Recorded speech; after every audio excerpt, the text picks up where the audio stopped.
Hello, students. Hope you are doing well. Stay home, stay safe. Today, we are going to discuss Shahi Tharoor's freedom of press, what he had wrote about the press and their freedom in his essay.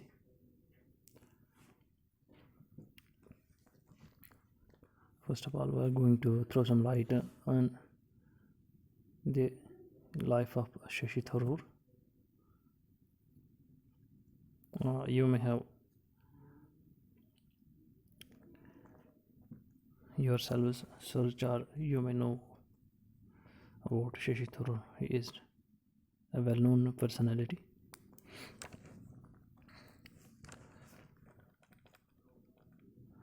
Shashi Tharoor साहब. Students, बच्चों, अगर शशि थरूर साहब की बात करेंगे तो उसने बहुत सारी किताबें लिखी हैं, बहुत सारे बुक्स लिखे हैं, नावल्स लिखे हैं, कॉलम लिखे हैं, जर्नलिस्ट है, एमएलए रहा है, वो बहुत सारा कुछ उसने किए हैं. चलो मैं थोड़ा आप लोगों को उसके बारे में दिखाई देता हूँ कि क्या है शशि थरूर साहब. Shashi Tharoor, born 9 March 1956, is an Indian politician, writer, and former international diplomat who has been serving as Member of Parliament Lok Sabha from Trivandrum, Kerala since 2009. He was formerly Under Secretary General of United Nations and contested for the post of Secretary General in 2006. तो शशि थरूर साहब की बात अगर करेंगे तो ये है ही India के इंडियन पॉलिटिशियन हैं. तो पॉलिटिशियन है, इंटरनेशनल डिप्लोमेट है, और सबसे ज़्यादा ज़रूरी बात, ये मेंबर पार्लियामेंट रहे हैं लोकसभा के. त्रिवेंद्रपुरम से एमएलए भी हैं और वहाँ अंडर सेक्रेटरी भी रहे हैं, जनरल असेंबली में सेक्रेटरी के अहदे पे भी रहे हैं. ये है हमारे शशि थरूर साहब, a well known and distinguished personality. ये देखो, ये मेंबर पार्लियामेंट रहे हैं, इसकी इतनी डिटेल्स हैं. थोड़ा बहुत उसकी लाइफ के बारे में यहाँ से देख लेते हैं.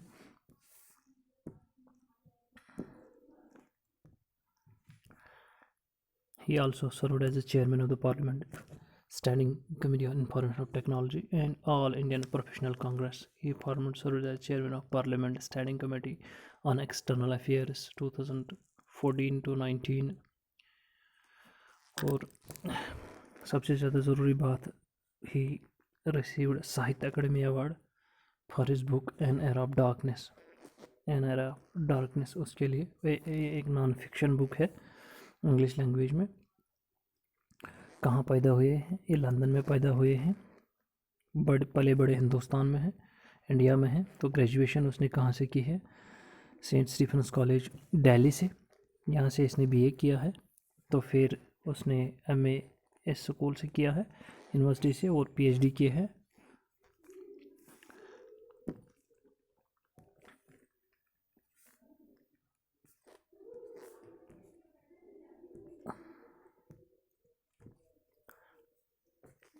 यूनिवर्सिटी से, और यूनिवर्सिटी सेक्रेटरी जनरल रहे हैं. 2006 से जब इलेक्शंस में आए हैं तो वहाँ से लेकर आज तक ये गवर्नमेंट में ही है, डेमोक्रेसी में है. तो थोड़ा सा था शशि थरूर साहब के बारे में.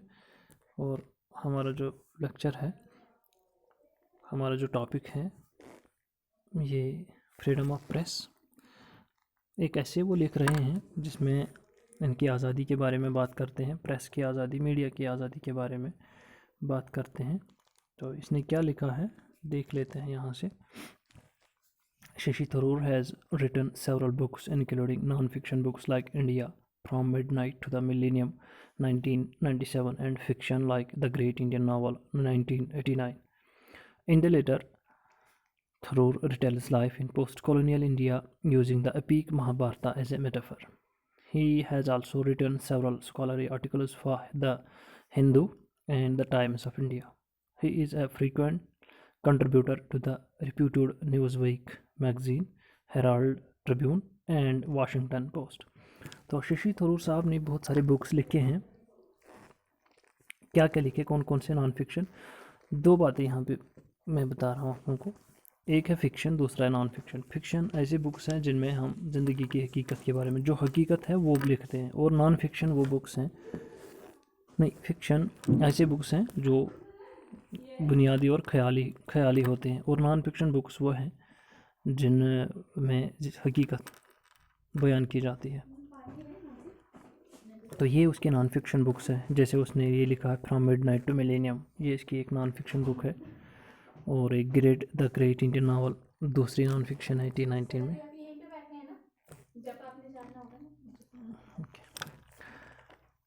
तो ज़्यादातर उसने बात की पोस्ट कॉलोनियल। अगर हम बात करेंगे यहाँ कॉलोनियलिज़म की, तो कॉलोनियलिज़म आपने पढ़ा होगा। तो पोस्ट कॉलोनियलिज़म के बाद में क्या हुआ हिंदुस्तान इंडिया के साथ, नवाबादियात और नवाबादियात जो है पोस्ट कॉलोनियलिज़म के बाद क्या हो जाता है। तो वो एक एपिक जो महाभारत है उसको वो मेटाफर करके, मेटाफर मीन्स कि लाइक एज, उस तरीके से कैसे हालात बने थे। तो बहुत सारे उसने स्कॉलरली आर्टिकल्स लिखे हैं। ज़्यादातर वो द हिंदू है उसमें लिखते हैं, और द टाइम्स ऑफ इंडिया इसके लिए भी लिखते हैं, और दूसरी बात वो रेप्यूटेड न्यूज़वीक मैगज़ीन के लिए भी लिख रहे हैं, हेराल्ड ट्रिब्यून है उसका नाम, और वाशिंगटन पोस्ट उसके लिए भी लिख रहे हैं। तो ये एक राइटर है, साहित्य अकेडमी अवार्ड विनिंग पर्सन है, तो अच्छे खासे पर्सन है जो आज भी लिख रहे हैं, और आज जिंदा हैं। वो डिप्लोमेट है, त्रिवेंद्रपुरम में है अभी।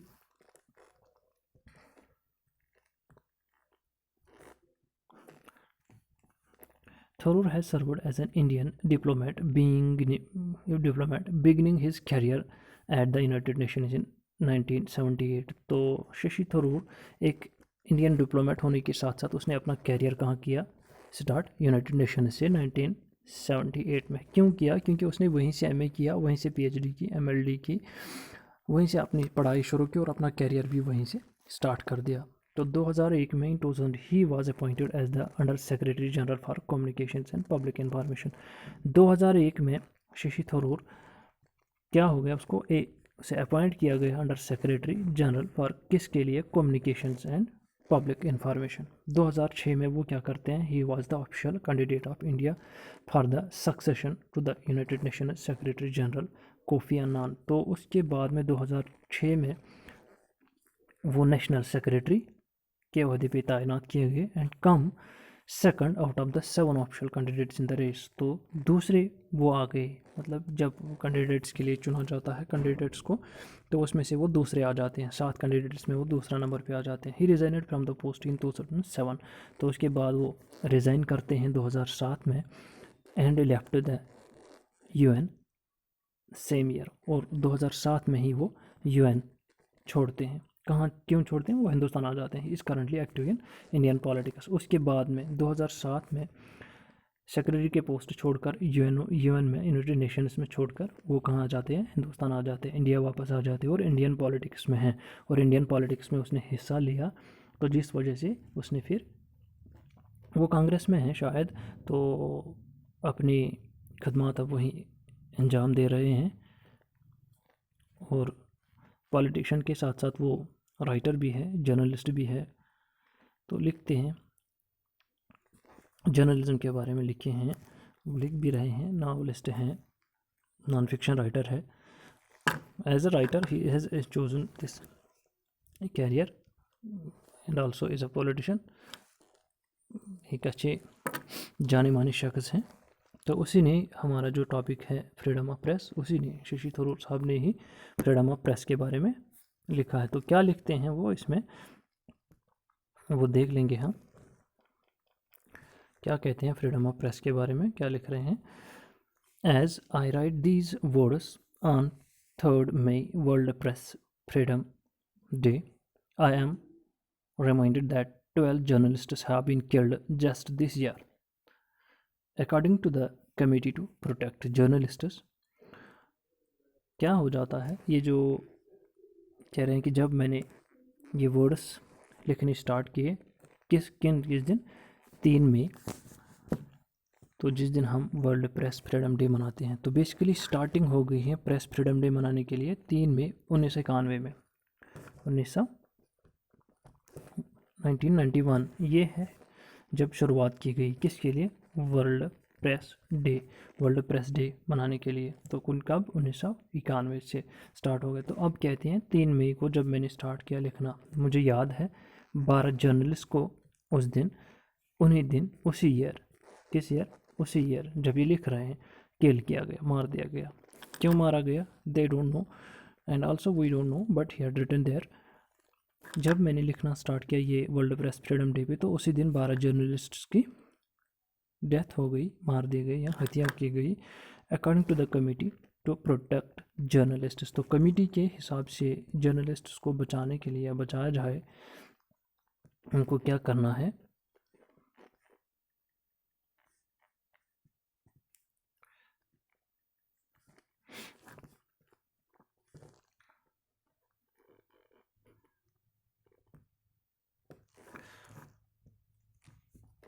New York based independent non profit organisation. तो एक ऑर्गेनाइजेशन बनाई गई जो इनके हक के लिए आवाज़ बुलंद करेगी। All over the world journalist are jailed, attacked and harassed every day. तो कहते हैं हर जगह, या ये कह सकते हैं सारी दुनिया में क्या किया जाता है, जर्नलिस्ट्स को जेल भेजा जाता है, अटैक किया जाता है, हैरेस किया जाता है, हर दिन, ये हर रोज़ की बात की जाती है कि जब जर्नलिस्ट्स को क्या किया जाता है, जर्नलिस्ट को जेल किया जाता है, जेल भेजा जाता है, अटैक किया जाता है, हरास किया जाता है, कोई ना कोई बहाने से उनको ये प्रॉब्लम सामने आ जाते हैं। तो उस वजह से एक कमेटी बनाई जाती है। Through the world press freedom day observed on 3 May serves as an occasion to inform the public of violations of the rights to freedom of press expression, and as a reminder that many journalists brave death to jail to bring brave death or jail to bring people their daily news. Freedom of press is the motor that binds together the bricks of freedom, and it is also the open window embedded in those bricks through which we call all see the world. तो पूरे दुनिया में ये जो world freedom press day मनाया जाता है, कब, 3 मई को मनाया जाता है। तो इससे इस फ्रीडम की, या जो इनकी ये एक्सप्रेशन होती है, फ्रीडम ऑफ एक्सप्रेशन, क्या किया जाता है, ये जो मनी जर्नलिस्ट्स, ये जो जर्नलिस्ट्स है, ये लोगों के पास डेली बेसिस पे न्यूज़ पहुंचाते हैं। लेकिन ये तभी पॉसिबल है जब इन्हें फ्रीडम दी जाए, जब जर्नलिस्ट को फ्रीडम मिले कोई भी एक चीज़ को कवर करने के लिए, तो तब जाके वो लोगों के पास पहुंचा जाता है। तो ये इस तरीके से बात करता है, it's a motor that binds together. फिर प्रेस जो है, मीडिया जो है, ये एक ऐसा आला है जो बहुत सारे को इकट्ठा करता है, किसके लिए, जैसे आज़ादी के लिए। ये एक पिलर, जैसे एक पिलर के मानंद है डेमोक्रेसी में।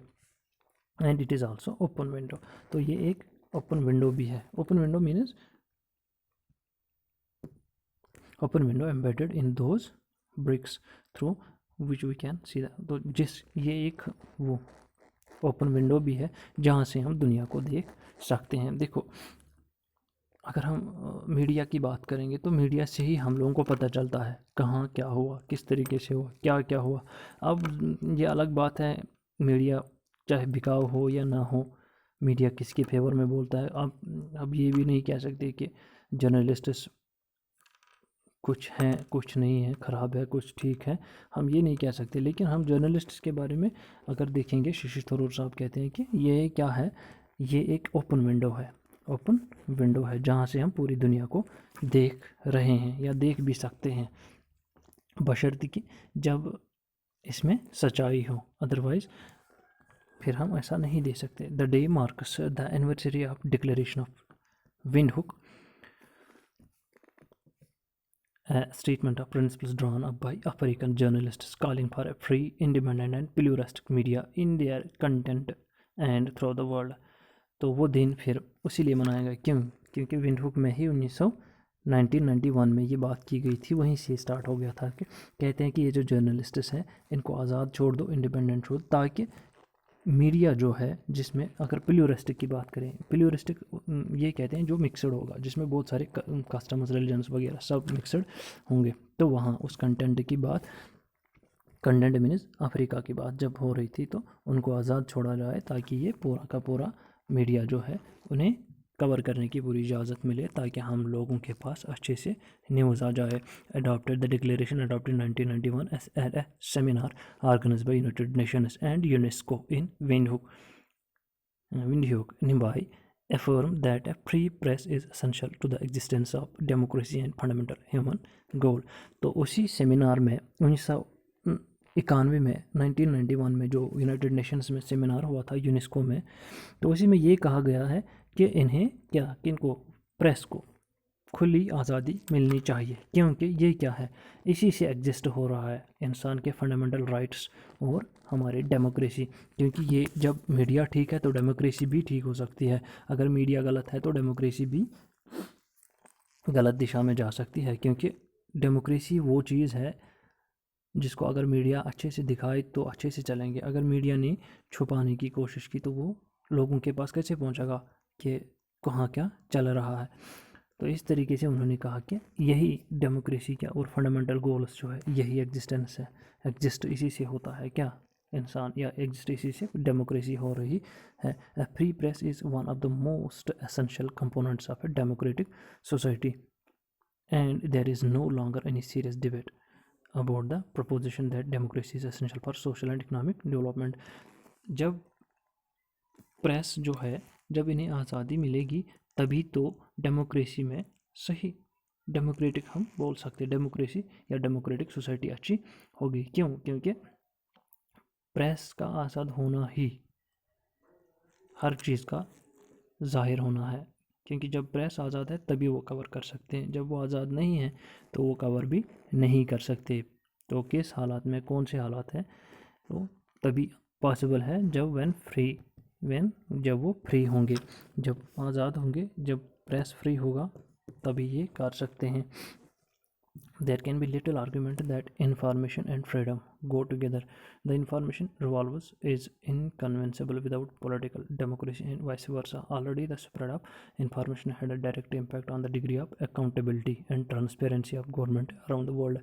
अब क्या है, ये है कि जब छोटी सी बात भी अगर हो एंड फ्रीडम को टुगेदर, मामूली सी बात हो, ये इन्फॉर्मेशन एंड फ्रीडम, इन्फॉर्मेशन तभी पहुंच सकती है लोगों के पास जब वो फ्री होंगे।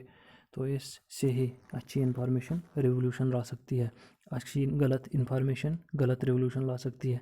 बहुत सारे ऐसे हालात हैं जो सिर्फ मीडिया क्रिएट कर सकता है, मीडिया ही या प्रेस ही किसी को हाईलाइट भी कर सकता है, किसी को किसी को गिरा भी सकता है, डिग्रेड भी कर सकता है। There is a widespread recognition that restraints on the flow of information directly undermine development. Global interdependence means that those who receive and disseminate information have an edge over those who curtail it. The consequences are apparent in all fields of human behavior. तो press की बात हो तो इस तरीके से अगर हम इन ऑल देखेंगे तो प्रेस से ही हमारा, ठीक है, मैं भी आ रहा हूँ, प्रेस से ही हमारा क्या हो जाता है, हर एक चीज़ के, और हम लोगों को नॉलेज मिलती है गवर्नमेंट में क्या हो रहा है, डेमोक्रेसी कैसे चल रही है, डेमोक्रेसी डिपेंडेंस क्या है, इंटरडिपेंडेंस क्या है, किस तरीके से है, या कटेलमेंट अगर की बात करेंगे कर सकते हैं, सिर्फ हमें मीडिया ही दिखा सकता है। The new hallmark of the development are the ability to receive, download and send information through electronic networks and the capacity to share information, including not only newspaper and journals but also online websites without censorships or restrictions. Thus, developing countries need to open up to the outside world. अगर देखेंगे, बात करेंगे तो किस तरीके से, या अब हम कौन कौन से आलात यूज़ कर सकते हैं जिससे हम लोगों को पता चलेगा ये न्यूज़ के बारे में, या कौन सी अगर सेंड या इन्फॉर्मेशन रिसीव और सेंड इन्फॉर्मेशन करनी होगी तो हम लोग, अब तो लोग अवेयर ही हैं कैसे हम कर सकते हैं। ये इलेक्ट्रॉनिक नेटवर्क्स हैं, कोई भी या किसी भी चीज़ से हम अपनी इन्फॉर्मेशन शेयर कर सकते हैं। अब इस पर प्रेस में ज़्यादा से ज़्यादा हम लोग को न्यूज़पेपर है, जर्नल्स है या वेबसाइट्स है जहाँ से हम लोगों को ज़्यादा पता चलता है। Thus, developing countries need to open up the outside world. अब जो दुनिया ये कंट्रीज़ हैं, अब जो दुनिया में ये मुल्क हैं, इन जो डेवलप हो रहे हैं, उनको क्या करना चाहिए? लिबरलाइज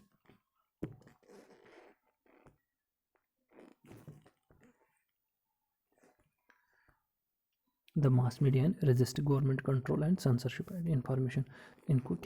इनको जो ये मीडिया है इसे आज़ादी देनी चाहिए, फ्री करना चाहिए। फ्री मीन्स कि इन्हें आज़ादी देनी चाहिए, जो भी चीज़ है कवर किया जाए। तो ये लिख रहे हैं शशि थरूर साहब। This year the United Nations is organised 2 major events that will stress the centrality of press freedom. The World Electronic Media Forum, convening in Geneva from 19th to 11th December, will bring together media executives and practitioners from developed and developing countries as well as policymakers to discuss the role of the electronic media in the information society.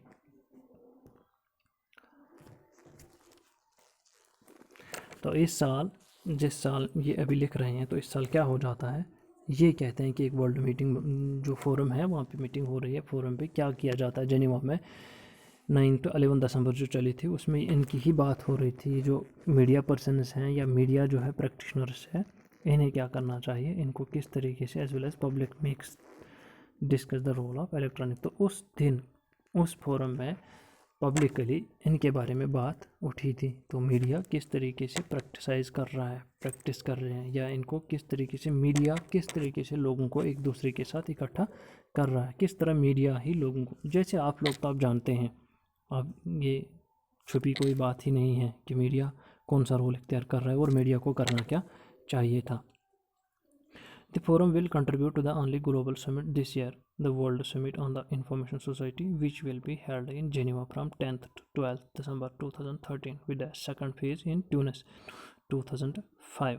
Freedom of press will be a major focus of this first ever global summit on the subject of information society. अब दूसरी बात 10 से 12 दिसंबर 2003 में फिर से एक summit, world summit है, जिसमें भी क्या किया ट्यूनिस में, इसमें भी बात की गई किस पर, फ्रीडम ऑफ प्रेस पर, आज़ादी किसकी, प्रेस की आज़ादी की पर बात की गई। क्योंकि 2 बार जेनेवा में, यहाँ में दोनों बार इस पे बात की गई है। दिस में draft declaration principles stress the commitment to democracy and good governance, as well as the existence in accordance with the legal system of each country in independent, pluralistic and free mass and other communication media. If the draft is adopted, the world leaders should commit themselves to free the expression and guarantee the pluralistic of information. अब summit में क्या किया गया, इसमें ये draft declaration क्या हो गई कि इन्हें ये बात की गई कि ये जो एग्जिस्टेंस है गवर्नमेंट की एग्जिस्टेंस, गुड गवर्नेंस की एग्जिस्टेंस किससे है, ये मीडिया से, मीडिया की तरीके से, या मीडिया जो बात कर रहे हैं मास मीडिया जो है, इनसे क्या है, इंटरडिपेंडेंट, प्लूरिस्टिक, इंडिपेंडेंट क्या है ये, आप प्लूरिस्टिक अगर बात करेंगे, अभी मैंने बताया है कि प्लूरिस्टिक मीन्स कि जिसमें बहुत सारे कस्टम के लोग, रिलीजन के लोग रह रहे हैं, एंड और उसी में फ्री मास मीडिया हो, फ्री मास अदर कम्युनिकेशन मीडिया हो, तो जिसमें ये जो कम्युनिकेशन हो रही है, मीडिया की बात हो रही है, तो वहाँ से ताकि ये लोग फ्रीली हर एक चीज़ को कवर करें, तो उसी में एक ड्राफ्ट उनका अडॉप्ट किया गया है। क्यों क्या अडॉप्ट किया गया है, themselves to free of expression and guarantee the players of information. तो वो उन्हें ये बताया गया कि आप फ्री हैं या इन्हें फ्रीडम मिलनी चाहिए। क्यों मिलनी चाहिए, ताकि वो हर एक चीज़ को कवर करें और लोगों के पास इंफॉर्मेशन पहुंचाए। अगर मीडिया नहीं होगा तो लोगों को कैसे पता चलेगा कि हमारी गवर्नमेंट क्या कर रही है, हमारी सरकार क्या कर रही है। अगर मीडिया नहीं है तो कैसे पता चलेगा कि दूसरे इलाके में क्या हो गया, यहाँ दूसरे शहर में क्या हो गया, दूसरे मुल्क में क्या हो गया। ये तो सिर्फ मीडिया ही है जिससे हम लोगों को पता चलता है कि किस जगह पे कैसे हालात हैं। आज तो इस मास कम्युनिकेशन या मास मीडिया की कम्युनिकेशन, या हम नेटवर्किंग की बात करें, नेटवर्क से it is just like a global, ये जो ग्लोबल वर्ल्ड की बात हो रही है या डिजिटल वर्ल्ड कह रहे हैं, ये तो सिर्फ इस चीज़ से है जब मीडिया, जब जर्नलिज्म है, जब मास मीडिया है या कम्युनिकेशन है, जब इनको आज़ादी मिली है। जैसे आप नॉर्थ कोरिया की बात करो, कुछ पता है? नहीं है पता, क्योंकि वहाँ पे सिर्फ रिस्ट्रिक्शंस लगी है पूरे मुल्क में अपनी ही, और हम बात कर सकते हैं मीडिया में, तो उसके बाद बाहर की दुनिया की कोई खबर नहीं है। तो हमारा देखो, जहाँ भी हो फ्रीली मीडिया पर्सन जा सकते हैं, कर सकते हैं, तो ये फ्रीडम ऑफ प्रेस होती है यहाँ। The information society of the 21st century can thrive only if citizens are provided with full information to allow democratic participation at all levels। ये देखो सही बात क्या कि 21वीं सदी में तभी सिटीजन्स या तभी लोग या शहरी अच्छे या डेमोक्रेसी अच्छी होगी जब प्रॉपर इंफॉर्मेशन होगी लोगों के पास। वो कैसे होगी? वो हमारे मीडिया की वजह से होगी। क्योंकि आज देखो आप, मामूली सी बात होती है तो सबके पास है। आज से पहले अगर हम 1 साल बाद 10 साल बात करेंगे, इस तरीके की इन्फॉर्मेशन नहीं होती थी। आज शाम को ऑर्डर निकला, सुबह सबके पास कापी होती हैं। आज से 10 साल पहले देखो, ऑर्डर निकलता था, 20 दिन बाद भी पता नहीं चलता था ऑर्डर पे क्या लिखा है। तो ये मास मीडिया, यही है freedom.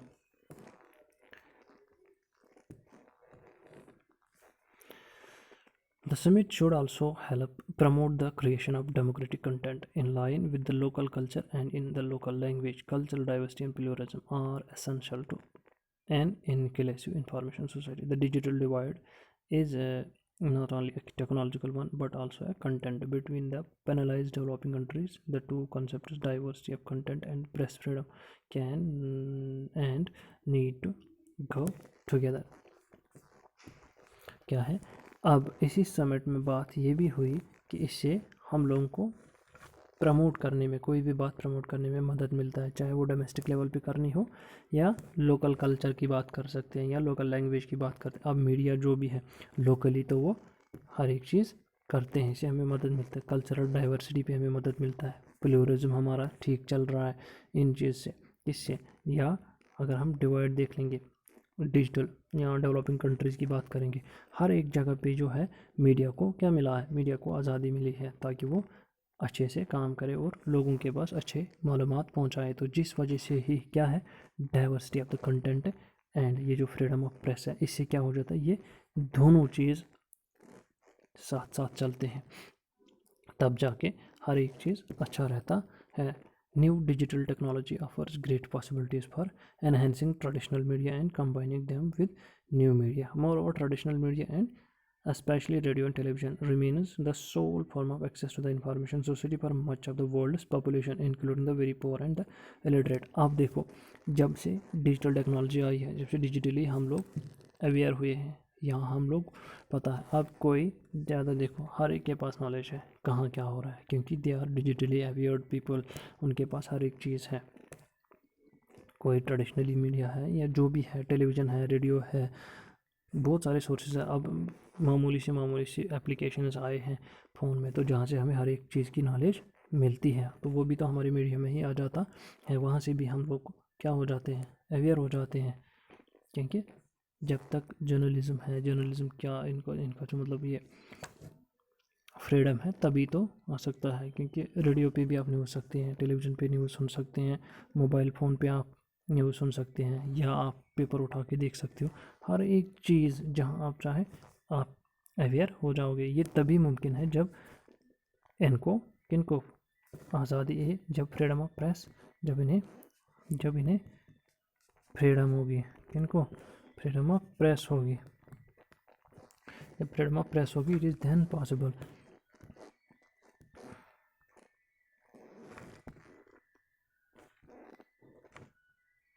Perhaps this is the newest challenge of the United Nations, to work to bring access to information and the empowerment it offers to all the world of people.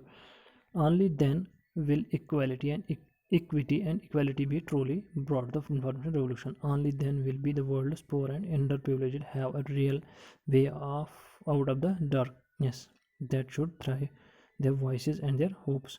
तो तभी मुमकिन है जब freedom of press होगी। ये ज़रूरी तभी है, यूनाइटेड नेशंस वालों को तभी ये चीज़ की ज़रूरत पड़ी जब उन्हें लगा कि यहाँ ऐसा होना चाहिए, तभी उसने ऐसे लिखा था कि हमारे नेशन में इन चीज़ों की ज़रूरत है। जब ये इक्वली फ्री होंगी, जब ये फ्री होंगे, तब उसके बाद आप लोगों के पास नॉलेज आ जाएगी हर एक चीज़ की, तब उसके बाद आप लोगों के पास हर एक चीज़ की न्यूज़ आएगी, तभी उसके पास तब जाके आप लोग हर एक चीज़ से अवेयर हो जाएंगे।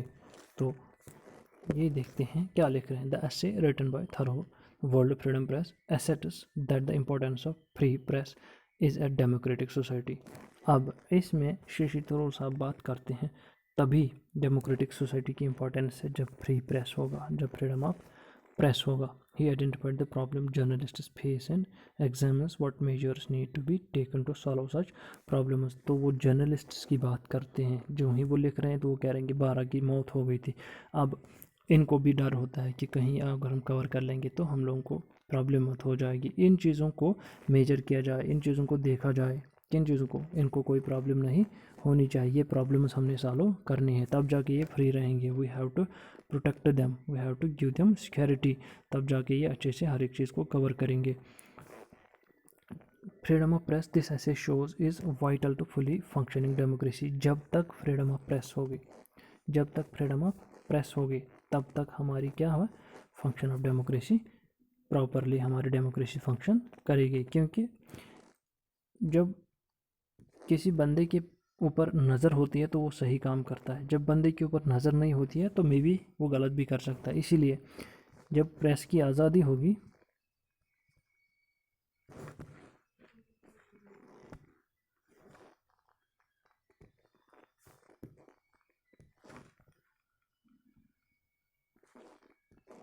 इसीलिए जब प्रेस की आज़ादी होगी तो डेमोक्रेसी अच्छे से चलेगी। The first segment of the essay points to both the historical context of World press freedom Day and draws attention to the suppression of journalism. अब पहले ही हमने बात की किस तरीके से दुनिया में या हिस्टोरिकल कॉन्टेक्स्ट पे बात हमने की है कि कहाँ से इसकी बुनियाद पड़ी, क्या क्या हुआ था, क्यों हुआ था, तब जाके इनकी वो बात आ गई थी किस तरीके से जर्नलिज्म अब सप्रेस हो रहा था। सेकंड सेगमेंट में क्या बात की जाती है इस ऑर्गेनाइजेशन से, इसमें से ये बात की जा रही है कि इनको फैसिलिटेट करो, इजी इंफॉर्मेशन दे दो ताकि जर्नलिस्ट जो है वो पब्लिकली क्या करेंगे, publicly in the interest of economic and social progress. तो जर्नलिज्म दोनों में फ़ायदेमंद साबित हो। तो स्टूडेंट्स अगर हम देखेंगे तो शशि थरूर साहब फ्रीडम ऑफ प्रेस में ये कह रहे हैं कि हम लोगों को खुली आज़ादी देनी है प्रेस को। क्यों? क्योंकि ये हमारी आँख है, प्रेस जो है हमारी आँख है, क्योंकि हम इसी से देख सकते हैं, देख रहे हैं, देख भी रहे हैं, आँखों से ही देख रहे हैं, तो वो हमारा प्रेस है। जो भी हमें देखना है हम अपनी आँखों से देख रहे हैं, लेकिन प्रेस क्या है, प्रेस आँख है दुनिया की, क्योंकि यहीं से हमें पता चलता है, प्रेस से हर एक चीज़ के बारे में नज़र रखा है, तभी हमें पता चलता है कि क्या, किस तरीके से, कहाँ, कैसे, हर एक चीज़ पे नज़र मीडिया रख रहा है, प्रेस रख रहा है। इसीलिए शशि थरूर साहब कहते हैं कि जब फ्रीडम इनको मिलेगी तब जाके लोगों के पास अच्छी से अच्छी न्यूज़ पहुंचेगी, तब जाके लोग अवेयर हो जाएंगे, तब जाके डेमोक्रेसी अच्छी रहेगी, तब जाके नेशन अच्छा रहेगा।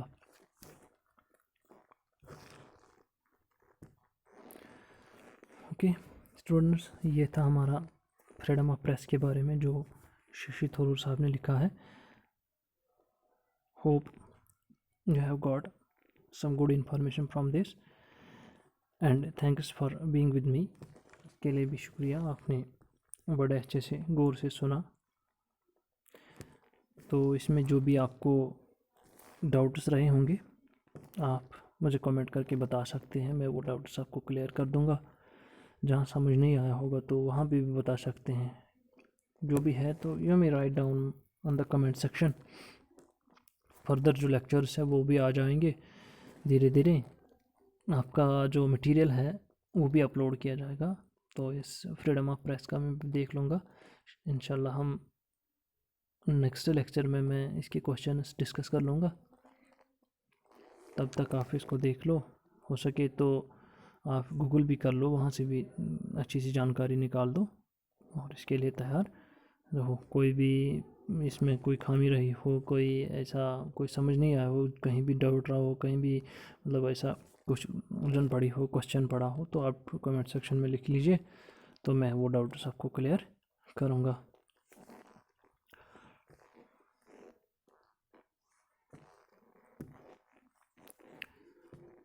Okay, thanks.